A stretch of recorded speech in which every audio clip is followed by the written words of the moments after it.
વિસ્ફોટક અને હથિયારો જપ્ત, સફેદ કોલર આતંક મોડ્યુલ બખૂબી ડોક્ટર્સ સહિત 8 આરોપી પકડાયા. હરિયાણાના ફરીદાબાદમાં જમ્મુ અને કાશ્મીર પોલીસ અને સ્થાનિક પોલીસના સંયુક્ત કાર્યવાહીમાં એક આતંકવાદીની ધરપકડ કરવામાં આવી, જેના કબજામાંથી 360 કિલો વિસ્ફોટક પદાર્થ, હથિયારો અને વોકી-ટોકી જેવા સાધનો જપ્ત થયા. આ ઘટના દિલ્હી એનસીઆર વિસ્તારમાં આતંકી નેટવર્ક વિરુદ્ધ મહત્વપૂર્ણ કડકાઈનું પરિણામ છે, જેમાં આતંકીઓના વિનાશક ઇરાદાઓને નિષ્ફળ બનાવવામાં આવ્યા. ગુજરાત પછી આવી આ કાર્યવાહીએ રાષ્ટ્રીય સુરક્ષા માટે વધુ સતર્કતાની જરૂરિયાત દર્શાવી છે. ધરપકડ કરાયેલા આતંકીમાં ડોક્ટર મુઝમ્મિલ અહમદ ગનાઈનો સમાવેશ થાય છે, જે અલ-ફલાહ યુનિવર્સિટીમાં સહાયક પ્રોફેસર તરીકે કાર્યરત હતા, અને ડોક્ટર આદિલ અહમદ રથર પણ આ મોડ્યુલ સાથે જોડાયેલા છે.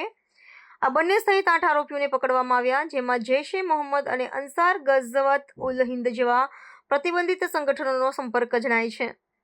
જપ્ત વસ્તુઓમાં એમોનિયમ નાઇટ્રેટ જેવા 2900 કિલો વિસ્ફોટક ઉપાડ, AK-47 જેવી હુમલી રાઇફલ, પિસ્તોલ, ગોળીબારૂદ, ટાઇમર્સ અને ઇલેક્ટ્રોનિક સાધનોનો સમાવેશ થાય છે, જે આતંકી હુમલાઓ માટે વપરાતા હોવાનું લાગે છે.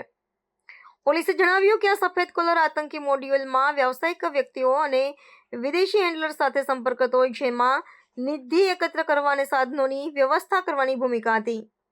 તપાસમાં આગળ વધીને નિધિના સ્ત્રોતો અને વધુ જોડાણોની શોધ કરવામાં આવી રહી છે, જ્યારે આરોપીની કડક ઝૂઝતોદથી ચાલુ છે.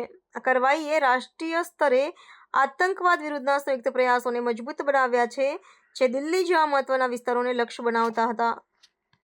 हमारी दोनों की जॉइंट टीम ने यहाँ पे जो है काम किया, जिसके अंदर एक एक्यूज को पहले यहाँ से पकड़ा गया था, जिसका नाम है डॉक्टर मुजम्मल, और इस पे आगे कार्रवाई करते हुए जो है कल जो है रेड्स की गई, और जिसमें रेड्स के दौरान यहाँ पे लगभग 360 kg के आसपास इन्फ्लेमेबल मटेरियल है, जो कि संभावित अमोनियम नाइट्रेट है. मैं क्लियर करना चाहूँगा कि इट इज़ नॉट RDX.